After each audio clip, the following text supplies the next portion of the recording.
الحمد لله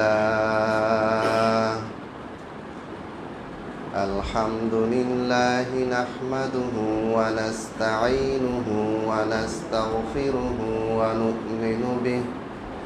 ونؤمن به ونتوكل عليه ونعوذ بالله من شرور أنفسنا ومن سيئات أعمالنا من يهده الله فلا مضل له ومن يضلل فلا هادي له وأشهد أن لا إله إلا الله وأشهد أن لا إله إلا الله وحده لا شريك له وأشهد أن محمدًا عبده ورسوله أما بعد فإن خير الحديث كتاب الله وخير الهدي هدي محمد صلى الله عليه وسلم وشر الأمور محدثاتها وكل محدثة بدعة وكل بدعة ضلالة وكل ضلالة في النار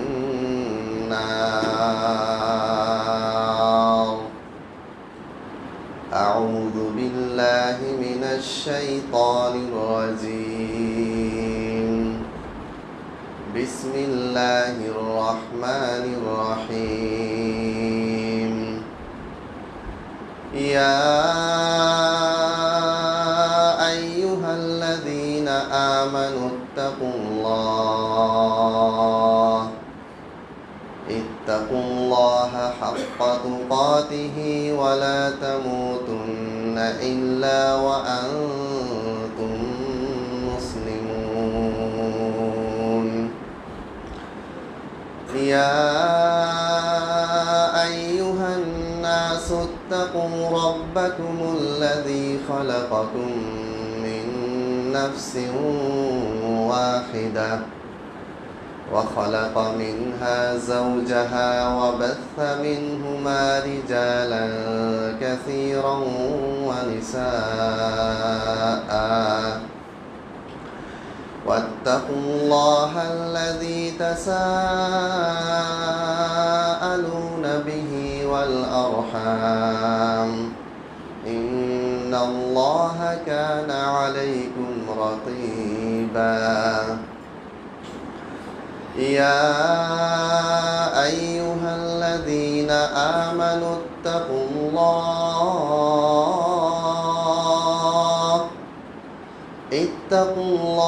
وقولوا قولا سديدا يصلح لكم أعمالكم ويغفر لكم ذنوبكم ومن يطع الله ورسوله فقد فاز فوزا عظيما وقال الله تعالى في سورة البقرة شهر رمضان الذي أنزل فيه القرآن هدى للناس وبينات من الهدى والفرقان فمن شهد منكم الشهر فليصم সমস্ত প্রশংসা মহান আল্লাহ রাব্বুল আলামিনের জন্য লাখো কোটি দরুদ ও সালাম বর্ষিত হোক সর্বশেষ নবী সর্বশেষ রাসূল সর্বশ্রেষ্ঠ মাখলুক সর্বশ্রেষ্ঠ মানব সর্বশ্রেষ্ঠ হেদায়েতের পথ প্রদর্শনকারী যার ব্যাপারে আল্লাহ তাআলা বলেছেন ইন্নাকা লাআলা খুলুকিন আযীম হে নবী আপনি হচ্ছেন অতীব মহান চরিত্রের অধিকারী, যার ব্যাপারে মহান আল্লাহ রাব্বুল আলামিন বলেছেন ওয়ামা আরসালনাকা ইল্লা রাহমাতাল লিল আলামিন, হে নবী আমি আপনাকে সমস্ত জগতের জন্য, জিন ইনসান মানুষ সমস্ত সৃষ্টি পশু পাখি সবার জন্য আমি আপনাকে রহমত স্বরূপ প্রেরণ করেছি। যার ব্যাপারে মহান আল্লাহ রাব্বুল আলামিন বলেছেন, ওয়ামা আরসালনাকা ইল্লা কাফাতাল লিন্নাস বাশীরাও ওয়া নাযীরা ওয়ালাকিন্না আকসারান নাসি লা ইয়ালামুন, হে নবী আমি আপনাকে সমস্ত জগতের মানুষ জিন ইনসান পশু পাখি মাছ গরু ছাগল হাঁস মুরগি সবার জন্য আমি তোমাকে একেবারে পরিপূর্ণরূপে পাঠিয়েছি। সেই মহান ব্যক্তির উপরে আমরা দরুদ পেশ করি সাল্লাল্লাহু আলাইহি ওয়াসাল্লাম। সম্মানিত উপস্থিতি, সর্বপ্রথম আমি আপনাদেরকে অনুরোধ জানাবো, সামনে জায়গাগুলি সুন্দর করে এমনভাবে বসবেন যেন পিছনে জায়গা থাকে, সামনে সোজা হয়ে বসবেন। অনেকে একটু আঁকাবাঁকা হয়ে গেছেন। তো প্রথম থেকেই নিয়ম হচ্ছে প্রথম কাতার সুন্দরভাবে সমানভাবে কি হবে, এটা পরিপূর্ণ হবে। তারপরে দ্বিতীয় কাতার বুনিয়ানিন কাআন্নাহুম বুনিয়ানুম মারসুস, এই মুসলমানদের সালাতের কাতার জুমার কাতারটা দেখে মনে হবে যেন সীসা ঢালা প্রাচীরের মতো, পিছন থেকে মনে হবে যেন এক একটা সীসা ঢালা প্রাচীরের মতো। এরপরে যারা পরে এসেছেন তারা দয়া করে দোতলায় চলে যাবেন, দোতলায় ফাঁকা জায়গা আছে। সম্মানিত উপস্থিতি, আমি আসলে কি বিষয়ে আলোচনা করবো এটা জানানো হয়নি। তার কারণটা হচ্ছে আমি অনেক দূর থেকে এসেছি, আপনাদের খেদমতে হয়তো আমি সবসময় নাও আসতে পারি। এই জন্য রমজান মাস রিলেটেড কয়েকটা গুরুত্বপূর্ণ টপিক নিয়ে আমি আপনাদের সঙ্গে কথা বলবো, এবং প্রত্যেকটা টপিকের জন্য এক একটা খুতবার প্রয়োজন। তবে আমি সংক্ষেপে জাস্ট আপনাদের সামনে বিষয়গুলি উপস্থাপন করব। রমজান মাসকে কেন্দ্র করে আমরা অনেকগুলি ইবাদত করি। তন্মধ্যে একটা হচ্ছে ওমরা পালন করা। ওমরা আপনি বছরের যে কোনো সময় পালন করতে পারেন, কিন্তু হাদিসে স্পেসিফিক ভাবে বলা আছে ইন্নাল উমরাতা ফি রমাদান তা'দিলু হাজ্জা, অর্থাৎ রমজান মাসে যদি আপনি একটা ওমরা পালন করেন তাহলে এই ওমরা পালন অন্যান্য মাসে হজ পালনের সমান। সুবহানাল্লাহ। হজ কিন্তু একটা দীর্ঘ প্রসেসিং একটা কাজ। আরাফাত, মুজদালিফা, মিনা, কঙ্কর নিক্ষেপ, তওয়াফ করা, হাজরে আসওয়াদে চুম্বন করা, এগুলাতে বেশ কয়েকদিন চলে যায়। যারা হজ করছেন তারা জানেন যে এটা অত্যন্ত কঠিন একটা কাজ। এই কাজটা, এই পরিপূর্ণ হজ যে মাবরুর, একটা মাকবুল হজের নেকি আপনি পাবেন রমজান মাসে গিয়ে যদি আপনি ওমরা করেন। এই ওমরা করতে বেশিক্ষণ লাগে না, অল্প সময় একটা কাজ। তো এই ওমরা সম্পর্কে আমি মাসলা মাসাল বলবো না, একটা প্রবলেম আছে আমাদের ভিতরে, ওই জিনিসটা আমি আলোচনা করব। সেটা হচ্ছে, আপনারা সবাই জানেন যে চাঁদ কখনো এক জায়গায় একসাথে দেখা যায় না, গোটা পৃথিবী একসাথে কখনো চাঁদ দেখে না। কখনো মক্কা আগে চাঁদ দেখা যায়, কখনো সৌদি আরব পশ্চিমের দেশগুলিতে আগে চাঁদ দেখা যায়। এক এক সময় এক এক রকম হয়। নর্মালি সৌদি আরবের পূর্বে যে দেশগুলি আছে, ভারত, পাকিস্তান, বাংলাদেশ, এরা একদিন পরে চাঁদ দেখে। আবার অনেক সময় বিপরীত হয়, সৌদি আরবের সাথে পাকিস্তান চাঁদ দেখছে, ভারতও দেখছে, কিন্তু বাংলাদেশ দেখে নেই। তো এটা চাঁদের অবস্থান, চাঁদের তার যে সৃষ্টি, ভৌগোলিকভাবে পৃথিবী যে গোল, এই কারণে এই সমস্যাটা হয়। এখন এখানে প্রবলেমটা কি, রমজান মাসে আপনি সিয়াম পালন করতে গেছেন সৌদি আরবে। এখন বাংলাদেশে যেই দিন পহেলা রমজান, সেদিন হচ্ছে সৌদি আরবে দোসরা রমজান। কথার কথা, আপনি 29শে রমজানে সৌদি আরব গেলেন। তো যেই দিন বাংলাদেশে আপনি 29তম সিয়াম পালন করে সৌদি আরবে গেলেন, সেদিন সৌদি আরবে কততম সিয়াম? 30তম সিয়াম। 30তম সিয়াম আপনি ওখানে গেলেন, 30তম সিয়াম পেলেন, সিয়াম পালন হলো। আর সেখানে কি হয়ে গেল, পরের দিন ঈদ হলো। পরের দিন শাওয়াল মাসের 1 তারিখ সৌদি আরবে, তখন বাংলাদেশে রমজানের কততম তারিখ? 30 তারিখ। এখন আপনার সিয়াম কি পরিপূর্ণ হলো? এখনো পরিপূর্ণ হয়নি। সেক্ষেত্রে আপনাকে কি করতে হবে? আপনাকে রমজান ওইখানে ঈদ পালন করতে হবে। ঈদ পালন করার পরে আপনাকে একটা সিয়াম কি করতে হবে? কাজা করতে হবে। কারণ বাংলাদেশে আপনি শুরু করেছিলেন, সৌদি আরবে গিয়ে আপনি শেষ করেছেন, মাঝখানে একটা সিয়াম আপনি কি হয়ে গিয়েছে? বাদ পড়ে গিয়েছে। এটা আপনাকে পরে কি করতে হবে? কাজা করতে হবে। আর যদি আপনি বাংলাদেশে সিয়াম শুরু করছেন, এরপরে 15 তারিখে আপনি সৌদি আরব গেলেন, ওমরা পালন করে 25 তারিখে আপনি চলে আসলেন, তাহলে সেই ক্ষেত্রে আপনার সিয়ামের কোনো সমস্যা হচ্ছে না, কারণ আপনি শুরু করেছেন বাংলাদেশ থেকে, আবার ফেরত এসে শেষ করেন কোথায়? বাংলাদেশে।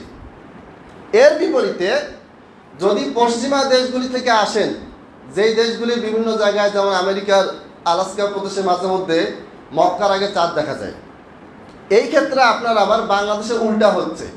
মানে বাংলাদেশ থেকে আপনি একদিন পরে সিয়াম শুরু করেছেন, সৌদি আরবে গেছেন, যাওয়ার পরে দেখেন যে সেখানে একদিন সিয়াম বেশি আগে থেকে শুরু হয়েছে। আর যেই দেশগুলিতে, সৌদি আরবের পশ্চিমে নর্মালি যেই দেশগুলি, সেগুলিতে এটা হয়, ওদের দেশে আবার সৌদি আরবের একদিন আগে চাঁদ দেখা যায়। সব দেশে না, কিছু কিছু দেশে। ধরেন যে আপনি যেই দেশে আছেন, ওই দেশের সৌদি আরবের একদিন আগে আপনি চাঁদ দেখেছেন এবং আপনারা সিয়াম শুরু করেছেন। তাহলে সৌদি আরবে যেই দিন 20তম সিয়াম হবে, ওই সমস্ত দেশ যেগুলিতে সৌদি আরবের একদিন আগে রমজান শুরু হয়েছে, ওই সমস্ত দেশ থেকে কেউ যদি সৌদি আরবের সিয়াম ওমরা পালন করতে আসে, ধরেন 20শে রমজানে আপনি আসলেন, তাহলে আপনার কততম সিয়াম হচ্ছে? আপনার দেশে হচ্ছে 21তম সিয়াম, আর সৌদি আরবে হচ্ছে কততম সিয়াম? 20তম সিয়াম। কারণ সৌদি আরব একদিন পরে। মনে বুঝতে পারতেছেন? আবার বলি, বাংলাদেশে আমরা সৌদি আরবের একদিন পরে শুরু করছি, তাহলে সেই ক্ষেত্রে সৌদি আরবে গিয়ে আমাদেরকে কি করতে হবে? একটা কাজা করতে হবে পরে, কারণ আমরা বাংলাদেশে শুরু করেছি একদিন পরে, আর সৌদি আরব একদিন আগে। এর বিপরীতে কিছু কিছু দেশে, নর্মালি পশ্চিম দেশগুলিতে, সেগুলিতে সৌদি আরবের একদিন আগে চাঁদ দেখা যায়। ধরেন আপনি আসছেন আমেরিকা থেকে ওমরা করতে সৌদি আরবে 2025 সালে, এবং আমেরিকাতে কত উদাহরণ দিচ্ছি, সৌদি আরবের একদিন আগে চাঁদ দেখা গেছে এবং একদিন আগে আপনারা কি করেছেন? সিয়াম শুরু করেছেন।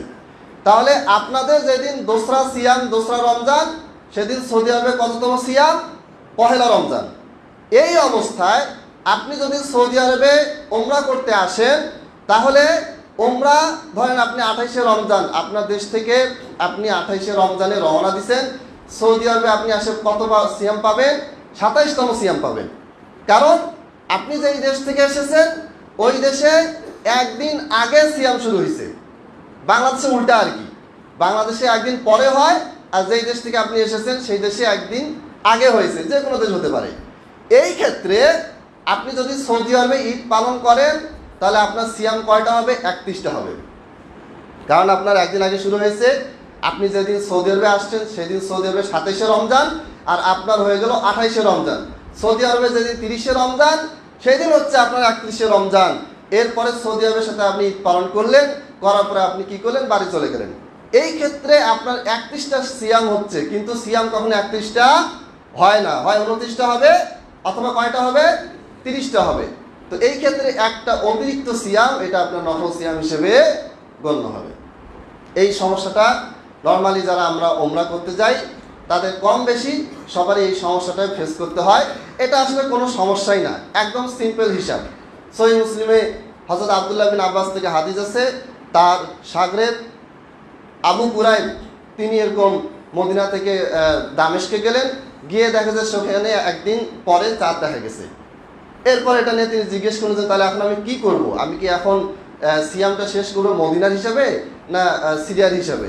তখন আব্দুল্লাহ বিন আব্বাস বললেন যে তুমি ওখানকার হিসেবেই এই রমজান মাসটা শেষ করবে। হা কাজা আমারনা রাসূলুল্লাহ সাল্লাল্লাহু আলাইহি ওয়াসাল্লাম, আর এমনটাই আমাদের নবী সাল্লাল্লাহু আলাইহি ওয়াসাল্লাম কি করেছেন? আদেশ করেছেন।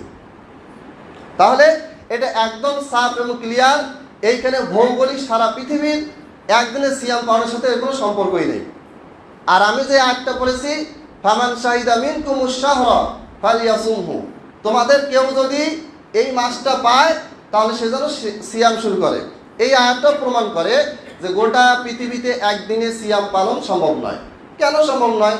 কারণ এখানে বলা হয়েছে কেউ যদি সিয়ামটা পায়, মাসটা পায়, তাহলে সে যেন কি করে? সিয়াম শুরু করে। তো এখন আপনি বাংলাদেশের ক্যালেন্ডার দেখেন বা বাংলাদেশের বাকি 11 মাস দেখেন, যে সব সময় আমাদের তারিখটা সৌদি আরবের একদিন পর আসে। আপনি দেখবেন সৌদি আরবে 25শে শাবান, বাংলাদেশের 24শে শাবান। সৌদি আরবে আপনার 20শে রজব, বাংলাদেশে কত রজব? 19শে রজব। তাহলে গোটা বছর এই 12টা মাস, 12টা মাসের ভিতরে 11টা মাসই আপনি সৌদি আরবের একদিন পর পর আপনার তারিখ গেল। আর রমজান মাসে আপনি কি করলেন? সৌদি আরবের সাথে মিল রাখার জন্য বাংলাদেশে শাবান মাস থাকতেই আপনি রমজান মাস, সৌদি আরব রমজান মাস পেয়েছে, তাই আপনি সিয়াম শুরু করলেন। তাহলে এই আয়াতের সম্ভব নয়। যারা একদিনে সৌদি আরবের সাথে ঈদ পালন শুরু করেন, শেষ করেন, তারাও আমাদের দিনী ভাই। মনে রাখতে হবে, এটা একটা ইস্তেহাদি মাসালা, এটা একটা গবেষণা করতে গিয়ে ভুল হচ্ছে। একই আয়াত, একই হাদিস, একই দলিল, কিন্তু বুঝতে ভুল হচ্ছে। এই জন্য এটাকে কেন্দ্র করে বিশেষ করে অনলাইনে আমরা দেখেছি, একজন অনলাইনে এখন সবাই যায়, অনলাইনে বিভিন্ন পোস্ট লেখার প্রতি সবাই আমরা কি হই, আকৃষ্ট হই। এই জন্য বিষয়টা বললাম। তাহলে একটা মাসালা আমি বর্ণনা করলাম, সেটা হচ্ছে কি, আপনি যদি ওমরা করতে যান, তাহলে আপনি খেয়াল করবেন যে আপনি যেই দেশ থেকে সৌদি আরবে ওমরা পালন করতে গেছেন, সেই দেশটা আগে সিয়াম শুরু হয়েছে নাকি পরে সিয়াম শুরু হয়েছে। যদি আপনি বাংলাদেশ থেকে যান, সৌদি আরবের একদিন পরে সিয়াম শুরু হয়েছে, তাহলে সৌদি আরবে যাবেন, যাওয়ার পরে আপনি তাদের সাথে সিয়াম পালন করবেন।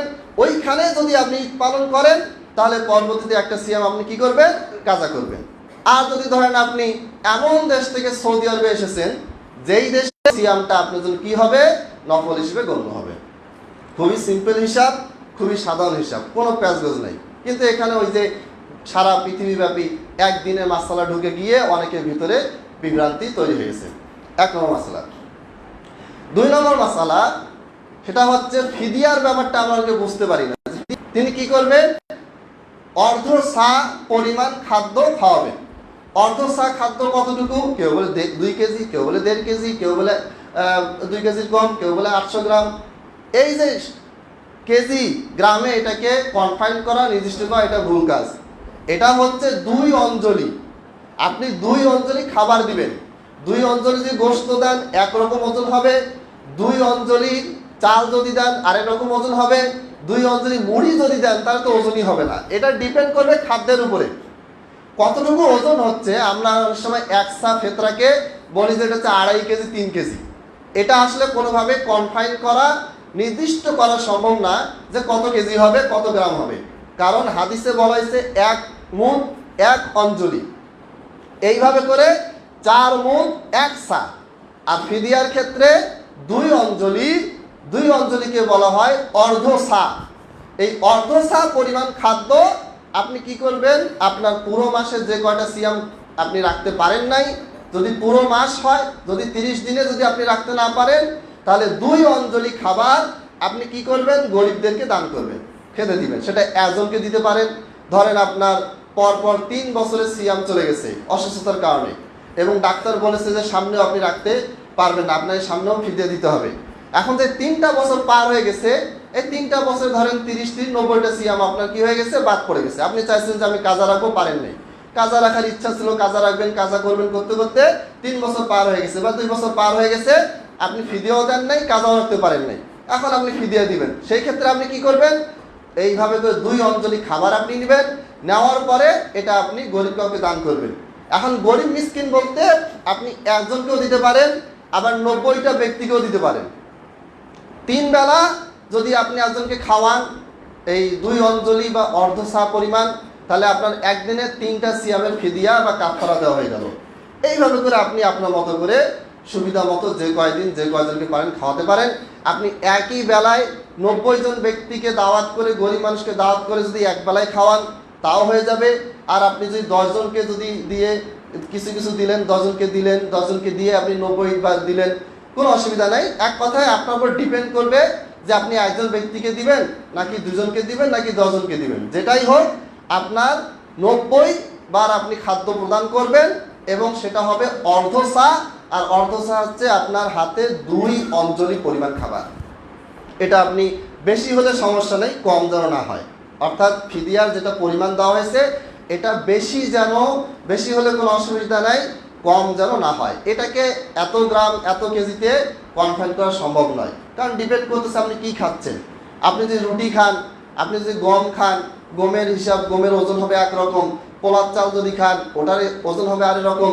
মোটা চাল যদি খান, এটার ওজন হবে আরেক রকম। এই জন্য ওজন দিয়ে এটা কখনো মাপা যাবে না। এটা কি করতে হবে, স্বাভাবিক একবার সিম্পল হিসাব। আপনার 2 হাতে চাল তুলবেন, 2 অঞ্জলি তোলার পরে এটা হয়ে যাবে কতটুকু, এটা হয়ে যাবে অর্ধ সা। এই অর্ধ সা পরিমাণ খাদ্য আপনি রান্না করে দিতে পারেন। এই অর্ধ সা খাবার আপনি কি করতে পারেন, কাঁচাও দিতে পারেন। তাআমু মিসকিন, এটা হচ্ছে মিসকিনের খাবার, মিসকিনরা খেতে পেলেই হবে, অর্ধ সা করে দিলেই হবে, এই দুইটা শর্ত পূরণ করলেই আনার। তাহলে ফিদিয়ার ক্ষেত্রে মনে রাখতে হবে আমাদেরকে অবশ্যই কি করতে হবে, যেই ব্যক্তিটা কোনোভাবেই তার পক্ষে সম্ভব নয়, আবার ওই সিয়ামটায় কাজা করা কোনোভাবেই সম্ভব নয়, এই ব্যক্তিটা কি করবে, ফিদিয়া দিবে। এই ব্যক্তির জন্য ফিদিয়া দেওয়া আবশ্যক, ফরজ। আমাদের এলাকায় এদিকে হয় কিনা জানি না, তারা করে কি বদলি সিয়াম দেয়। বদলি সিয়াম মানে একজন ব্যক্তিকে বলে যে তুমি সিয়াম রাখবা দুইটা নিয়াতে, তোমারও সিয়াম আমারও সিয়াম, দুইজনের নিয়াতে সিয়াম রাখবা, আর যেই খাবারটা আমি দিব 3 বেলা সে খেয়ে যাবা। খাবারটা দেয় জাস্ট তাকে উৎসাহ দেওয়ার জন্য যে খাবা তুমি এখানে, যেহেতু তুমি আমার হয়ে বদলি সিয়াম দিচ্ছ তাই এখানে এসে খাওয়া দাওয়া করবা। কিন্তু ওই খাওয়াটাকে তারা ফিদিয়া হিসেবে দেয় না, তারা ফিদিয়া মনেও করে না, জানেও না, মনে করে যে আমার সিয়ামটাও তো রাখতেছেই, আর যেহেতু আমার সিয়ামটাও কষ্ট করে রাখতেছে সেহেতু আমি তাকে একটু খাওয়াচ্ছি, এই নিয়াতে রাখে। এটা ভুল সিস্টেম, আমি জানি না এদিকে আছে কিনা, আমাদের উত্তরবঙ্গে এটা অ্যাভেলেবেল। তো সিয়াম বদলি হয় না, হজ বদলি হয়। সেটা হলো শর্ত আছে, যে ব্যক্তি বদলি হজ করবে তাকে আগে হজ করতে হবে, নানা রকম শর্ত দেওয়া আছে। কিন্তু সিয়ামের ক্ষেত্রে কোনো বদলি সিয়াম হয় না, সালাতের ক্ষেত্রে তো হয়ই না, এটা তো আমরা জানি। তাহলে সিয়ামের ক্ষেত্রে কি হবে, ওয়ালাল্লাযীনা ইউতীকুনাহু ফিদিয়াতুন তাআমু মিসকিন, তোমাদের ভিতর থেকে কেউ যদি সিয়াম পালন করতে না পারে অসুস্থতার কারণে, বা এমন একটা দেশে আপনি আছেন যেই দেশে আপনার সিয়াম পালন করতে দেয় না, চীনে যেরকমটা হয়, এখন আপনার পক্ষে আসাও সম্ভব হচ্ছে না, যতদিন পর্যন্ত আপনি আসতে পারতেছেন না, আপনি বুঝতেও পারতেছেন না যে কখনো দেশে যেতে পারবেন কিনা, এই ক্ষেত্রে আপনি কি করবেন, ফিদিয়া দেওয়া শুরু করবেন, দেশে টাকা পাঠিয়ে দেবেন, দেশ থেকে টাকা দিয়ে খাদ্য কিনে দিবেন। এটা সবসময় খেয়াল রাখবেন, ফিদিয়াটা যেন, এটা আপনাকে আগেই বুঝে নিতে হবে, এটা যেন লেট না হয়।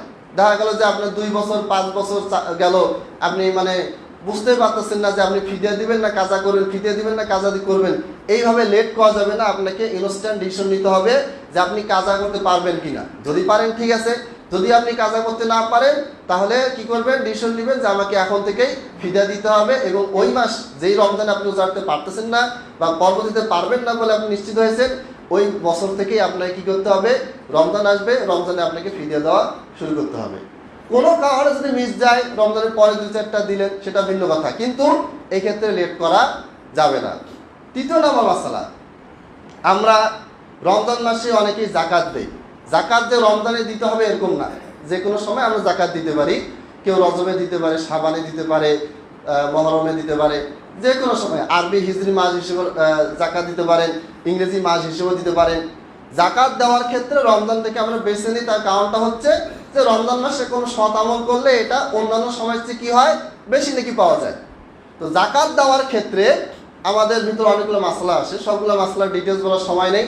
একটা মাসলা হচ্ছে যে ব্যবসায়িক পণ্যের জাকাত দিব কিনা।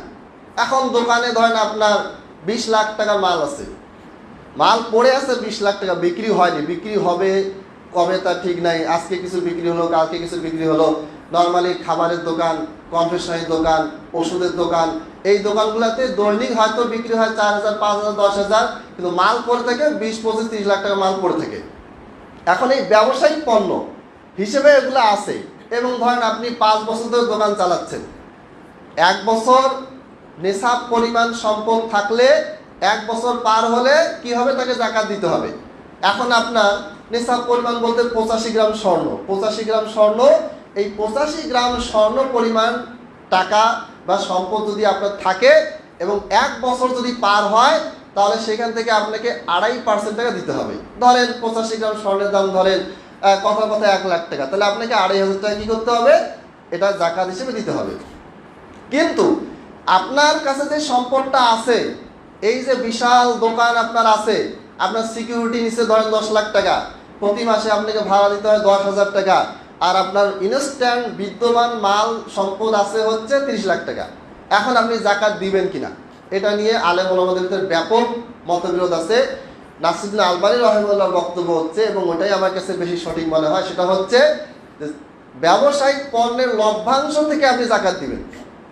ব্যবসায়িক পণ্য আছে কিন্তু আপনার বিক্রি তেমন হচ্ছে না, এমনভাবে বিক্রি হচ্ছে যে আপনার উল্টা আরও ইনভেস্ট কমে যাওয়ার সম্ভাবনা আছে। ইনভেস্ট কমতেছে না ঠিক আছে, কিন্তু আপনার বেশি লাভও আসতেছে না। মানে লভ্যাংশের অবস্থা এমন যে আপনারটা খেয়েই শেষ হয়ে যাচ্ছে, ওটা থাকতেছে না হাতে।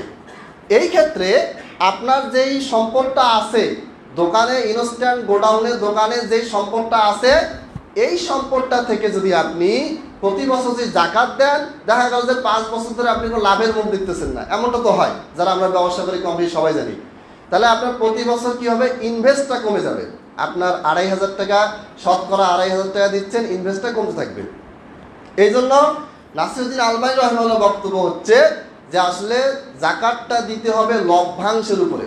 যেই সম্পদটা আছে এইখান থেকে যে লাভ আসবে, এই লাভটা যদি নিসাব পরিমাণ হয় তাহলে আপনি কি করবেন, জাকাত দিবেন। এবং এটাই সবচেয়ে গ্রহণযোগ্য মত বলে আমার কাছে মনে হয়েছে। আরেকটা উদাহরণ দেই, ধরেন আপনার বিশাল বড় মাঠ আছে, বিশাল বড় জমি আছে, পতিত জমি, কোনো চাষাবাদ হয় না জমি, ধরেন আপনার 20 বিঘা 5 বিঘা আছে, অনেক টাকার দাম। এখন এই জমি থেকে আপনার কোনো উৎপাদন হয় না, কোনো আয় হয় না, 1 টাকাও ইনকাম নাই, এমনকি আমি না খেয়ে থাকলেও এই জমি থেকে কিছু পাওয়ার সম্ভাবনা নাই। হয় বিক্রি করতে হবে অথবা চাষাবাদ শুরু করতে হবে, চাষাবাদ করার পরে যখন বিক্রি হবে তারপরে আপনার লাভ পাবেন।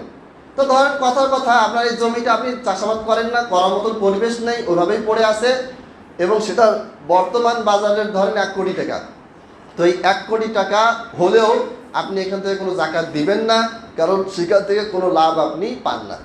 এটা হচ্ছে ঘরের মালপত্রের মতো। ধরেন আপনার কাছে ফ্রিজ আছে, ল্যাপটপ আছে, এরপরে আরও দামি দামি আসবাবপত্র আছে যেগুলোর দাম 10 লাখ পার হয়ে গেছে, কিন্তু এটার জাকাত আপনাকে দিতে হবে না, কারণ এটা বিক্রির জন্য, ব্যবসায়ের জন্য না, এবং এইখান থেকে আপনি কোনো লভ্যাংশ পাবেন না। সহজ কথা হচ্ছে, ব্যবসায়িক পণ্যে জাকাত দেওয়ার ক্ষেত্রে 2টা মত। একদল আলেমের বক্তব্য হচ্ছে যে ব্যবসায়িক পণ্য যদি লাভ হোক আর না হোক, লাভ হোক লস হোক, ব্যবসায়িক পণ্য যদি আপনার 1 বছরের বেশি থাকে এবং নেশাব পরিমাণ 85 গ্রাম স্বর্ণের যেই দাম ধরেন 5 লাখ, বা এটা তো আপ ডাউন করে, 5 লাখ ধরেন, 5 লাখের বেশি টাকার সম্পদ আপনার দোকানে আছে, আপনার গোডাউনে আছে, এবং 1 বছর পার হয়ে গেছে, এই ক্ষেত্রে আপনার লাভ হোক বা না হোক আপনাকে জাকাত দিতে হবে। 2.5% কি করতে হবে, টাকা আপনাকে জাকাত দিতে হবে। এটা একদল আলেমের মত। এর বিপরীতে নাসিরউদ্দিন আলবানী রাহিমাহুল্লাহ সহ কিছু আলেম তারা বলেছেন যে এটাতে করে তারা ক্ষতিগ্রস্ত হবে। আর জাকাত কখনো মানুষকে নিজে ক্ষতিগ্রস্ত হয়ে জাকাত দেওয়ার বিধান নেই, নিজের থাকবে, আরেকজন ক্ষতিগ্রস্তকে আপনি জাকাত দিবেন। ধরেন আপনার জাকাত দেওয়ার মতন টাকা আপনার হয়েছে, আপনি কালকে সকালে আপনি জাকাতের টাকা দিবেন বলে আপনি টাকা বের করে রাখছেন, আজকে কি হয়ে গেল, আপনার বড় ধরনের একটা দুর্ঘটনা ঘটে গেল, হতে পারে, অথবা আপনার ঋণ ছিল, সেই ঋণের টাকার জন্য আরেকজন এসে বললো যে আমাকে আজকেই টাকাটা দিতে হবে। এখন আপনার এই নেশাব পরিমাণ সম্পদ আপনার ছিল, নেশাব পরিমাণ সম্পদ থেকে আপনি 2.5%, কথার কথা 10,000 টাকা আপনি বের করে রেডি রাখলেন যে কালকে আমি এই টাকাটা দিয়ে দিব। আর আজকে রাতে যদি আপনি যদি বুঝতে পারেন যে না, ও আমার তো এক জায়গায় ঋণ আছে, 10,000 টাকা আমার কাছে একজন পায়, ওই ক্ষেত্রে আপনাকে কি করতে হবে, জাকাত না দিয়ে এই 10,000 টাকা যে আপনার কাছে পায় তাকে দিয়ে দিতে হবে। যখনই আপনি এই টাকাটা দিয়ে দিলেন, তখনই নেশাব পরিমাণ থেকে আপনার 2.5% টাকা বের হয়ে গেল, জাকাতের বিধানটা আপনার থেকে কি হয়ে গেল, এই বছরের জন্য মওকুফ হয়ে গেল। অথবা আপনার এমন একটা দুর্ঘটনা ঘটলো যে আজকে ইনস্ট্যান্ট হসপিটালে 20,000 টাকা লাগবে, ওই ক্ষেত্রে জাকাতের জন্য যে টাকাটা আপনি বের করে রাখছেন, এই টাকা প্লাস আপনার আরও যে 10,000 টাকা অ্যাড করে কি করতে হবে, আপনার এখনকার যে সমস্যাটা এটা আপনাকে মেটাতে হবে। এরপরে কালকে যে আপনার দিন পূরণ হবে 1 বছর, কালকে যদি আপনার পক্ষে যদি সম্ভব হয় ওই টাকাটা আবার কোনোভাবে ব্যাক আনার, তাহলে আপনি জাকাত দিবেন। যদি ব্যাক আনা সম্ভব না হয় তাহলে আপনার জন্য এই বছরের জন্য জাকাতটা কি হয়ে গেল, মওকুফ হয়ে গেল। তাহলে জাকাত এই যে যতগুলি বিধান আছে, এই বিধানগুলির সাথে এটাও রিলেটেড যে ব্যবসায়িক পণ্যের ক্ষেত্রে আপনার যতগুলি পণ্য আছে, যতগুলি প্রোডাকশন আপনি করতেছেন বা পণ্য কিনে বিক্রি করতেছেন, যেটাই করেন না কেন, এই ক্ষেত্রে আপনার কি হবে, ওই সম্পদটা বিক্রি হবে, লভ্যাংশ আসবে। এই লভ্যাংশটা আপনার 1 বছর ধরে যদি নিসাব পরিমাণের ঊর্ধ্বে যায়, তাহলে সেখান থেকে আপনি কি করবেন, জাকাত প্রদান করবেন।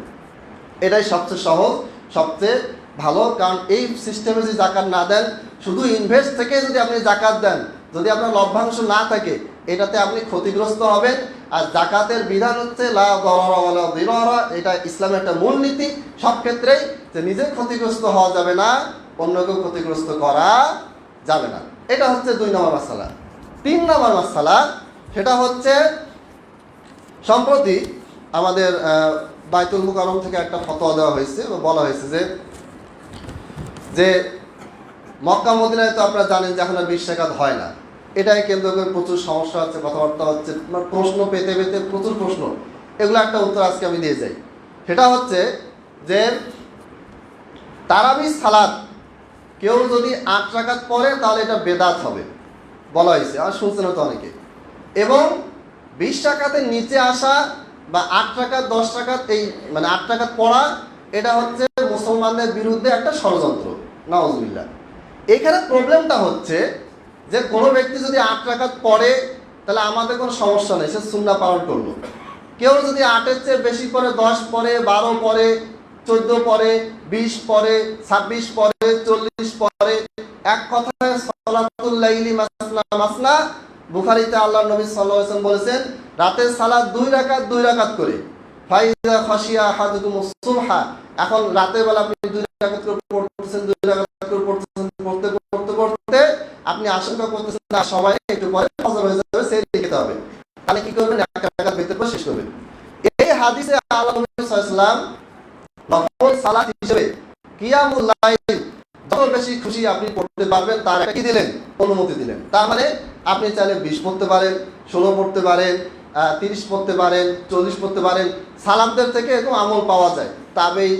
তাবেঈদের থেকে দেখা যায় কেউ 36 রাকাত পড়তেন, কেউ 40 পড়তেন, কেউ বেতে সহ 43 পড়তেন, এটা পাওয়া যায়। তবে সবাই একমত 8 রাকাত সুন্নাহ, যেহেতু নবী সাল্লাল্লাহু আলাইহি ওয়াসাল্লাম নিজে 8 রাকাত পড়েছেন, তিনি মৌখিকভাবে অনুমতি দিয়েছেন যে যত বেশি পড়তে পারো পড়ো, কিন্তু তিনি নিজে পার্সোনালি কয় রাকাত পড়েছেন? 8 রাকাত পড়েছেন। এখন তিনি পড়লেন, তিনি আবার বেশি করে নফল হিসেবে পড়ার অনুমতি দিলেন, আর আমাদের সামনে আল্লাহর নবীর আমলটা, ওটাকে কি বলা হচ্ছে? বেদাত বলা হচ্ছে। এটা একটা জঘন্য অপরাধ। সংখ্যা কিন্তু 8-20 রাকাত নিয়ে প্রবলেম না, প্রবলেমটা হচ্ছে সুন্নাহকে বেদাত বলা হচ্ছে।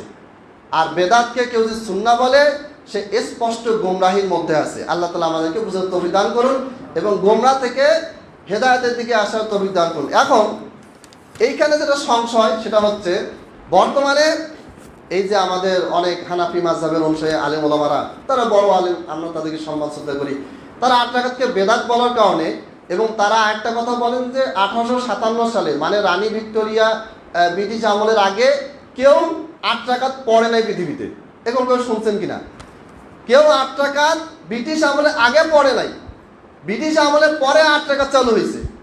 এই কথা তাদের মুখে, তাদের বইতে সবসময় আমরা দেখতে থাকি, যার কারণে আমাদের অনেক দিনী ভাই যারা নতুন আহলে হাদিস হয়েছেন বা সহিহ হাদিসের আকীদার অনুসারী হয়েছেন, তাদের ভিতরে যে কনফিউশন যে ব্রিটিশ আমলে রানী ভিক্টোরিয়ার সময় আহলে হাদিসের জন্ম, আর এরা 8 রাকাত চালু করছে, এর আগে নাকি 8 রাকাত নাই, এটা কেমন কথা? এটা তাদের ভিতরে একটা কি হয়ে গেছে?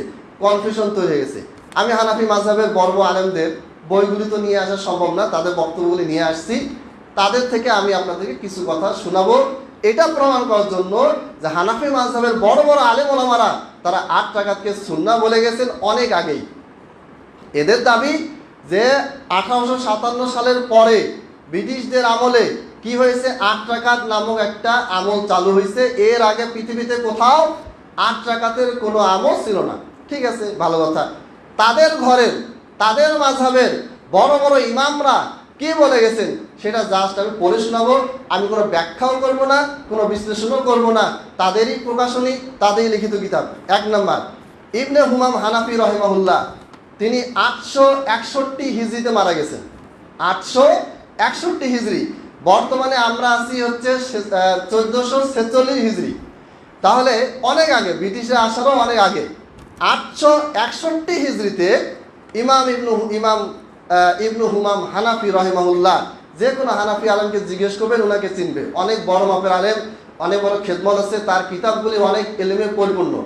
তার একটা বই আছে ফাতুল কদির শরহে হিদায়া, এই কিতাবে তিনি বলেছেন ফাতাহসুলু মিন হাযা কুল্লি, আর এই সমস্ত আলোচনা থেকে এই জিনিসটা প্রতীয়মান হয়। আগে উনি অনেক আলোচনা করেছেন, আলোচনার শেষে সারাংশ টেনেছেন, আন্না কিয়াম রমাদানা, রমজান মাসের কিয়াম, তারাবি বলেন, তাহাজ্জুদ বলেন, যেটাই বলেন না কেন, এশার পর থেকে নিয়ে ফজর সেহরির আগ পর্যন্ত এই যে কিয়াম যে আমরা করি, সিয়াম সালাদটা যে আদায় করি, এই সালাদটা কয় রাকাত সুন্নাত? 11 রাকাতান বিল উইতরি ফি জামাতিন, জামাত সহকারে, বেতের সহকারে 11 রাকাত আদায় করা কি সুন্নাহ। স্পষ্টভাবে তিনি সুন্নাহ বলেছেন। 11 রাকাত, 11 রাকাতান মানে হচ্ছে 11 রাকাত, 3 রাকাত বেতের, 8 রাকাত তারাবি। 851 হিজরির একজন ইমাম, হানাফি মাযহাবের একেবারে সর্বস্বীকৃত একজন ইমাম, বাকি 3 মাযহাবের কিতাবের কথা বাদ দিলাম, তিনি 841 হিজরিতে বললেন যে তারাবি হচ্ছে 8 রাকাত সুন্নাহ, 3 রাকাত বেতের, ফি জামাআতি, জামাত সহকারে। নাউযুবিল্লাহি মিন যালিক। আজকে আমরা যারা নিজেদেরকে হানাফি দাবি করি, তারা কি কিতাবগুলি দেখেন নাই? দেখেছেন। আমাদের চেয়ে তারা তো তাদের কিতাব বেশি পড়েছেন। এটা তো আমরা তো হানাফি মাযহাবের কিতাব তাদের কাছ থেকে নিচি পড়ছি, আর তারা তাদের মাদ্রাসায় কিতাবগুলি পড়ে। তাদের মাদ্রাসায় যে বুখারি পড়ানো হয়, ভারত ছাপা, দেওবন্দ ছাপা, বিশাল বড় কিতাব, লাইব্রেরি থেকে দেখতে পাবেন। এই কিতাবে কিতাবু সলাতি তারাবিহ, তারাবি সালাতের অধ্যায় 11 রাকাত হাদিসের নিচে স্পষ্ট বলা আছে এটা হচ্ছে তারাবির সালাতের হাদিস, আর সেটা হচ্ছে 8 রাকাত প্লাস 3 রাকাত 11 রাকাত। চিন্তা করেন, মাযহাবকে টিকানোর জন্য, নিজের মাসলাককে টিকানোর জন্য, নিজের মাযহাবের বড় বড় ইমামদের মন্তব্য, চিন্তা ভাবনা, কথাকে তারা আজকে গোপন করে তাদের বড় বড় ইমামরা যেটাকে সুন্নাহ বলে গেছেন, এইটাকে আজকে জনসমক্ষে বেদাত বলে প্রচার করা হচ্ছে। আমি কখনো 8 রাকাত 20 রাকাত নিয়ে কারোর সাথে কথাও বলি, প্রয়োজন নেই। কেউ যে 8 পরে সুন্নাহ পালন করলো, কেউ যে 20 পরে আলহামদুলিল্লাহ, সে আরো বেশি সালাত আদায় করলো। সে 8 পড়লো, 12 রাকাত সে নফল পড়লো, আরো নাকি হলো। কেউ যে 30 পরে আরো বেশি সালাত পড়লো। সমস্যা কোথায়? সমস্যা তো নাই। সমস্যা হচ্ছে 8 রাকাত পড়ার কারণে মসজিদ থেকে ঘাড় ধাক্কা দিয়ে বের করে দেওয়া হচ্ছে। 8 রাকাত পড়ার কারণে মসজিদ তালা লেগে দেওয়া হয়েছে, যে কোনো ব্যক্তি যদি 8 রাকাত পরে বের হয়, তালা মারা থাকলেও সেজন্য বের হতে না পারে। এক নাম করা বক্তব্য উনি বলছেন যে কেউ যদি 20 রাকাতের জামাত চলতেছে, 8 রাকাত করে যদি বের হয়, তোকে ধরে থাপ্পড় মারে তার চাপাটা তুলে দিতে হবে। নাউজুবিল্লাহ। অথচ হানাফি মাযহাবের তাদেরই বড় বড় ইমামরা স্পষ্টভাবে বলে গেছেন 8 রাকাত সুন্নাহ। ইমাম আবু হানিফার ছাত্র ইমাম মুহাম্মদ রাহিমাহুল্লাহ, তার লিখিত একটা কিতাব আছে, কিতাবুল মুয়াত্তা মুহাম্মদ, এটা বাংলা অনুবাদ ইসলামিক ফাউন্ডেশনতে পাওয়া যায়। এই কিতাবে তিনি 11 রাকাতের হাদিস নিয়ে এসেছেন, আর এই কিতাবটার ব্যাখ্যা করেছেন একজন বড় আলেম, হানাফি মাযহাবের একজন বড় মাপের আলেম, মাওলানা আব্দুল হাই লাখনবী রাহিমাহুল্লাহ। তিনি বলেছেন এই যে 11 রাকাতের হাদিস ইমাম মুহাম্মদ রাহিমাহুল্লাহ যে উল্লেখ করেছেন, এইটা হচ্ছে রমজানের তারাবির হাদিস, 8 রাকাত প্লাস 3 রাকাত পেতেন। ইমাম আবু হানিফার ছাত্র ইমাম মুহাম্মদ, এনাদের নাম বললে ওরা মাথা নোয়া ফেলে, পারলে সেজদা দেয়। আপনি বুখারি দিবেন, মুসলিম দিবেন, বলবেন যে বুখারি কে বানাইছে, বুখারি আল্লাহ নবী মানতে বলছে, এই কথা বলবে আপনাকে। আর হানাফি মাযহাবের ইমামদের কিতাব দেখাবেন, মুখে স্টপ। ও আমাদের মাযহাবের আকাবিরদের সেখানে কোনো কথাবার্তা বলে না, কারণ ওখানে তাদের শ্রদ্ধাটা বেশি কাজ করে। সম্মানিত উপস্থিতি, সময় অনেক কম। এরপর আরেকটা রেফারেন্সে শেষ করব। 1233 হিজরিতে মারা গেছেন সৈয়দ তাহতাবি হানাফি রাহিমাহুল্লাহ। তিনি তার হাসিয়া তাহতাবি আলা দুরুল মুখতার, দুরুল মুখতার হচ্ছে হানাফি মাযহাবের অত্যন্ত প্রসিদ্ধ একটা কিতাব। ইসলামিক ফাউন্ডেশন সম্ভবত এটার অনুবাদও আছে, সেখানে বলা হয়েছে লিআন্নান নবী সাল্লাল্লাহু আলাইহি ওয়াসাল্লাম লাম ইউসাল্লিহা 20 বাল 8। আল্লাহর নবী সাল্লাল্লাহু আলাইহি ওয়াসাল্লাম তিনি 20 রাকাত পড়েন নাই, তিনি কয় রাকাত পড়েছেন? 8 রাকাত পড়েছেন। এই কিতাবগুলি আমাদের কাছে আছে, যে কেউ দেখতে চাইলে আমরা দেখাতে পারবো, কোনো অসুবিধা নেই। কিন্তু এটা এত বেশি স্পষ্ট যে তারাও জানে, কেউ যদি জেগে থেকে ঘুমের ভান করে তাকে আপনি জাগাতে পারবেন না। আর কেউ যদি ঘুমে থাকে, প্রকৃতপক্ষে যদি ঘুমে থাকে, তাহলে আপনি তাকে জাগাতে পারবেন। আল্লাহ তাআলা আমাদেরকে কোনটা সুন্নাহ, সুন্নাহকে সুন্নাহ মনে করা এবং বেদাতকে বেদাত মনে করার তৌফিক দান করুন, আমিন। সুন্নাহকে বেদাত মনে করা, বেদাতকে সুন্নাহ মনে করা, এটা বড় একটা গোমরাহি। অর্থাৎ এটার মানে হচ্ছে যে ইসলাম আপনাকে দিছে এটা, আপনি ওটাকে বেদাত বলতেছেন। ইসলাম যেটাকে নিষেধ করছে ওটাকে আপনি কি মনে করতেছেন? সুন্নাহ মনে করতেছেন। তাহলে আল্লাহর দেওয়া ওহীর বিপরীতে আমি চলে যাচ্ছি। ওহী বলতেছে এটা সুন্নাহ, আর আমি বলছি বেদাত। ওহী বলতেছে এটা হচ্ছে বেদাত, আমি বলছি সুন্নাহ। তাহলে কি হয়ে গেল? কন্ট্রাডিকশন হচ্ছে না? এই কন্ট্রাডিকশন, এই ধরনের গোমরাহি থেকে আমাদেরকে বেঁচে থাকতে হবে। রমজান মাস এমন একটা মাস, এই মাসেও এসে যদি আমরা এইরকম মিথ্যাচার করি, এই মাসেও যদি আমরা মানুষকে গোমরাহ করার জন্য চেষ্টা করি, এই মাসেও এসে যদি আমরা মিথ্যা বিভ্রান্তকর তথ্য দিয়ে জনগণের ঈমানকে হরণ করার চেষ্টা করি, তাহলে এর চেয়ে দুর্ভাগা আমি আর আমার মতো দুর্ভাগা আর কেউ হবে না যদি আমি এই কাজে লিপ্ত থাকি। আল্লাহ তাআলা আমাদেরকে বুঝার তৌফিক দান করুন, আমিন। ওয়া আখিরু দাওয়ানা আনিল হামদুলিল্লাহি রাব্বিল আলামিন। একজন ভাই তার বাবার জন্য দোয়া চেয়েছে।